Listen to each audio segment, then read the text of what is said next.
आक्षेप आहे का हा फॉर्म नंतर हा भरला गेलेला आहे आणि हा फॉर्म बघा घडी सुद्धा नाही या फॉर्मला आणि तारीख या फॉर्मला घडी नाही तारीख नाही हा फॉर्म आज भरला गेलेला आहे त्याच्यामुळे आम्हाला बोलवलं नाही यांनी 100% याच्यामध्ये काहीतरी तफावत केलेली आहे। महाशिवरात्री निमित्त कोपरगाव शहरात भरविण्यात येणाऱ्या शिवयात्रेच्या निविदा प्रक्रियेत गंभीर अनियमितता झाल्याचा आरोप निविदा भरलेल्या उमेदवारांनी केला आहे। ही प्रक्रिया सर्व उमेदवारांच्या उपस्थितीत पारदर्शक सोडत पद्धतीने राबविणे अपेक्षित असताना तसे न करता ठराविक व्यक्तीलाच निविदा देण्यात आल्याचा गंभीर आरोप करण्यात येत आहे। निवेदकांचे म्हणणे आहे की ज्या व्यक्तीची निविदा अंतिम करण्यात आली आहे त्या अर्जावर दिनांकाचाही उल्लेख नाही, तरी देखील सदर निविदा ग्राह्य धरून इतर उमेदवारांना डावलवण्यात आले। यामुळे संपूर्ण प्रक्रियेवर संशयाची छाया निर्माण झाली आहे। जर आधीच ठराविक व्यक्तीला निविदा देण्याचा निर्णय झाला होता तर इतर उमेदवारांना अर्ज भरवण्यास लावून त्यांचा वेळ व खर्च का वाया घालवण्यात आला, असा संतप्त सवाल उपस्थित करण्यात आला आहे। निविदा प्रक्रिया केवळ दिखावा असून सर्व काही आधीच ठरवून करण्यात आल्याचा आरोपही उमेदवारांनी केला आहे। या प्रकरणात पारदर्शकतेचा पूर्ण अभाव असून नियमांचे उल्लंघन झाल्याचे सांगत शिवसेनेचे शहर अध्यक्ष गगन हाडा यांनी तीव्र प्रतिक्रिया दिली आहे।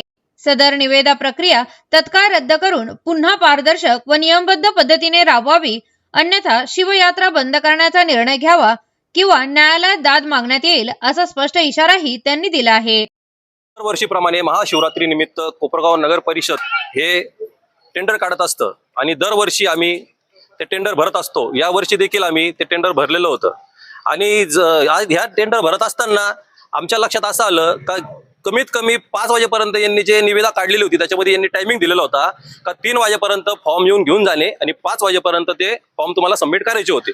पण आम्ही 4 वाजून 55 मिनिटांनी आम्ही आमचे फॉर्म त्या ठिकाणी जमा केले। त्याच्यानंतर 5:30 वाजता काही फॉर्म यांनी एक्सेप्ट केले। ते एक्सेप्ट करायला नको होते तरी यांनी एक्सेप्ट केले, तरी आम्ही म्हटलं चला ठीक आहे जाऊ द्या, काय अडचण नाही, घेतले घेऊ द्या। काल आम्हाला या ठिकाणी यांनी शिवसाहेबांनी जवळजवळ 7 ते 7:30 वाजेपर्यंत इकडे बसून ठेवलं। 5 वाजता ते निवेदन निघायला पाहिजे होती, ते टेंडर निघायला पाहिजे होतं, तरी सुद्धा यांनी आम्हाला इकडे 7:30 वाजेपर्यंत बसून ठेवलं। याचं कारण काय होतं आम्हाला कालच समजलं होतं, आम्हाला कळून चुकलेलं होतं का याच्यामध्ये काहीतरी तफावत करणार आहे, त्याच्यामध्ये काहीतरी यांचं ठरलेलं आहे का हे टेंडर कोणाला द्यायचं आणि कोणाला नाही म्हणून। तर आमचा यांच्यावरती डायरेक्ट आरोप आहे का हे जे टेंडर यांनी काढलेलं आहे हे सरळ डायरेक्ट म्हणजे चुकीचंच काढलेलं आहे यांनी। कशावरून म्हणतात? कारण की आता आम्ही सगळे फॉर्म वगैरे चेक केले, चेक करत असताना सगळ्या फॉर्मवरती ज्यांनी फॉर्म भरलेले होते त्या सगळ्या फॉर्मवरती तारीख आहे आणि आत्ताचा जो यांनी तो ज्याला म्हणजे संबंधितला जे यांनी टेंडर दिलेलं आहे त्याच्यावरती तारीखच नाहीये। मग ही तारीख का नाही त्याच्यावरती, तरी सुद्धा तारीख नसताना सुद्धा तुम्ही हे टेंडर दिलं कसं काय? म्हणजे कोणत्या प्रकारचं तुम्ही चालवलेलं आहे याच्यामध्ये? म्हणजे सरळ डायरेक्ट ठरवलंच आहे। जर कधी तुम्हाला या प्रकारे करायचं होतं, तुमचं ठरलेलंच होतं का हे टेंडर आम्हाला संबंधित व्यक्तीला द्यायचं आहे, तर आमचा वेळ का बरं तुम्ही खाल्ला त्या ठिकाणी? का बरं आम्हाला इकडे बसून ठेवलं? तुम्हाला संबंधित व्यक्तीला हे टेंडर द्यायचंच होतं, तर आमचा वेळ तुम्ही का बरं वाया घातला? आणि निविदा का बरं काढल्या? निविदा काढायच्याच नाही ना, कशासाठी निविदा काढल्या? आमचं डायरेक्ट नगरपालिकेवरती आरोप आहे का हे जे टेंडर त्यांनी दिलेलं आहे हे अनधिकृतपणे दिलेलं आहे। तर आमची नगरपालिकेला एकच विनंती आहे का हे जे शिवरात्री आहे याचं जे टेंडर आहे हे तुम्ही पुन्हा एकदा रिकव्हर करा, म्हणजे पुन्हा एकदा ओपन करा, भरा, निविदा काढा, नाही तर शिवरात्र बंद करा।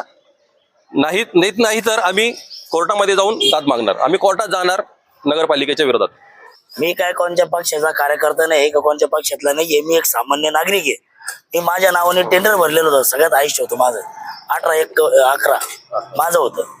तर हे मला काल बोलले होते की आपण सगळ्यांसमोर 5 आहे आपण 5 टेंडर धारकांना पुढे फोडू। यांनी काय फोडलेलं नाहीये। आजही यांनी मला काय फोन वगैरे केला नाही, मी 10 वाजेपासून इथं बसलेलो होतो। यांनी काय मला आत बोलवलं नाही। यांनी परस्पर यांच्या दडपशाहीमुळं यांनी यांच्या परस्पर ज्याला द्यायचं होतं त्यांना दिलं, यांना द्यायचंच होतं यांनी आम्हाला भरायला लावायचं नव्हतं। या आरोपामुळे कोपरगाव शहरात खळबळ उडाली असून प्रशासनाकडून अद्याप कोणतीही अधिकृत भूमिका जाहीर करण्यात आलेली नाही। आता या प्रकरणात पुढे काय कारवाई होते याकडे नागरिकांचे लक्ष लागले आहे। माझं गाव चॅनलसाठी स्वप्नील कोपरे, कोपरगाव।